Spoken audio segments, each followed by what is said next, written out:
Well, I think the risk of the use of nuclear weapons at this point is still low. I think Putin is bluffing. I always take this seriously.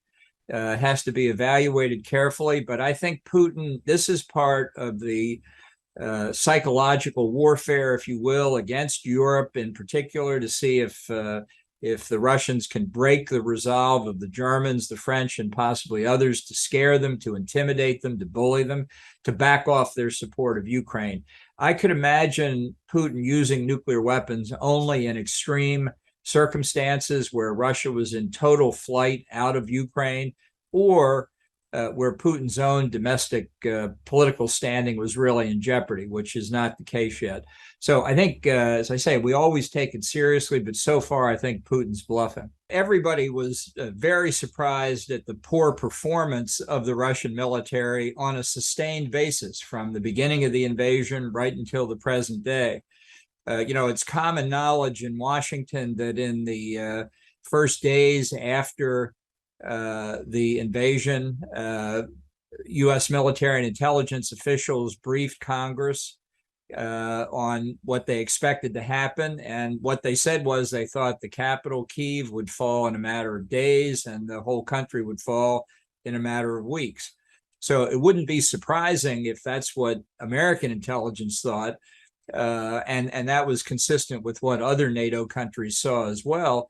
It wouldn't be surprising if that's what the Russians thought would happen. So the performance of the Russian military, combat arms elements of the military, really had to surprise most of the rest of the world, number one. Number two, I do think the performance of the Ukrainian military has been outstanding. Right. They've been courageous. The population has withstood enormous deprivation and outright attack by the Russians, going after civilian infrastructure like electrical power generation facilities. But their resolve has not faltered at all, and remains very strong today. And I think finally the Russians were very surprised at the reaction of NATO. It's been far from perfect. I don't think the U.S. performance has been what it could be, but certainly NATO, which French President Macron said last year was brain dead, showed that it was anything but. And in fact, the final surprise is that abandoning 75 years of neutrality, Finland and Sweden now seek to become NATO members. Again, we have to look at this not simply as the Russian aggression of 2024, but the Russian aggression of 2014 as well. And so I think at least at this point, the Finnish prime minister a few weeks ago was asked, what's the end? How does this end in Ukraine? And she said, how does this end in Ukraine? It ends when the Russian troops leave. That's how it ends in Ukraine.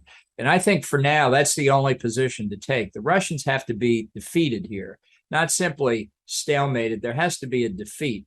And I think ultimately, I hope it has an impact in Russia as well, that they see that this approach has been totally unproductive. Well, I think we have to start back in February, where the U.S. and the West as a whole failed to deter the invasion to begin with. And I think there are a lot of lessons learned we should go back to there at an appropriate time. In any event, post that failure, yes, we've given Ukraine considerable assistance. I think most importantly of all, intelligence assistance that they've used very effectively.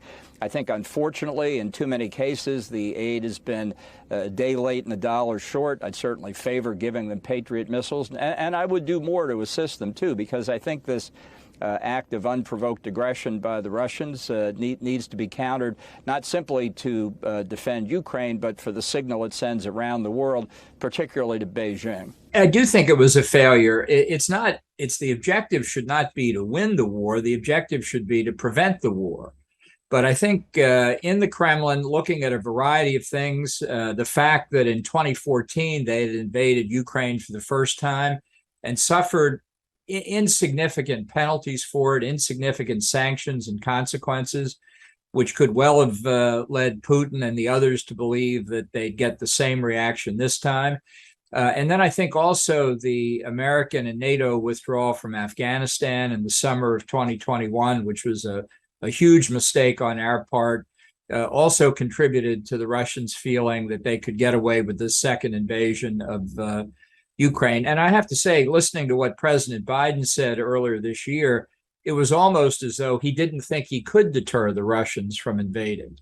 And I just think that's wrong. I think a number of things could have been done. And I think parts of NATO are doing very well. I think Poland, the Baltic republics, other Central and Eastern European countries. But again, in some of the major players in the European Union are still not stepping up and meeting their responsibilities. And this is what Putin is counting on. He's counting on a lack of resolve among key European leaders. Who are these major players when you talk about these major players in EU? Well, specifically Germany and France, the two biggest economic players in the European Union. There are others that I'm worried about. Hungary, for example. Some worry about Italy. NATO's cohesion is not guaranteed. And we've had a lot of rhetoric about how strong NATO is. And I think its performance has been better than a lot of people have expected.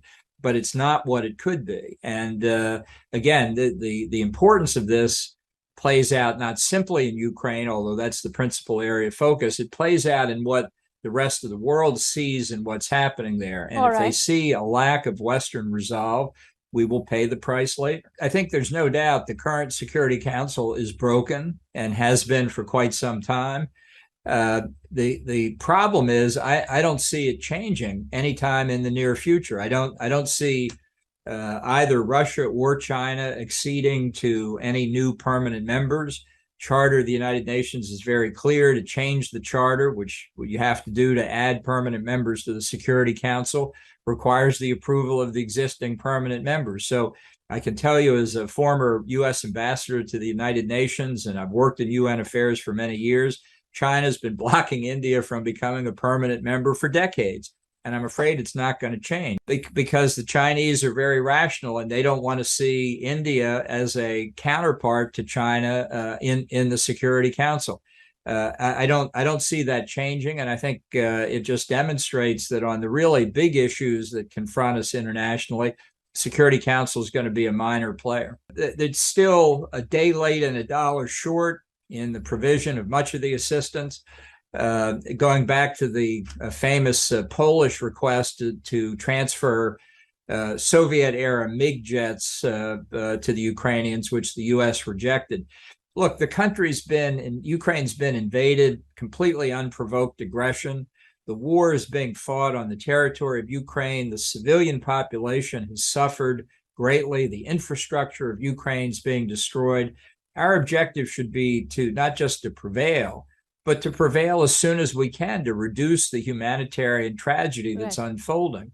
And I think U.S. is the leader of the NATO alliance. We have to be responsible for this, and I just don't think we have a coherent end game.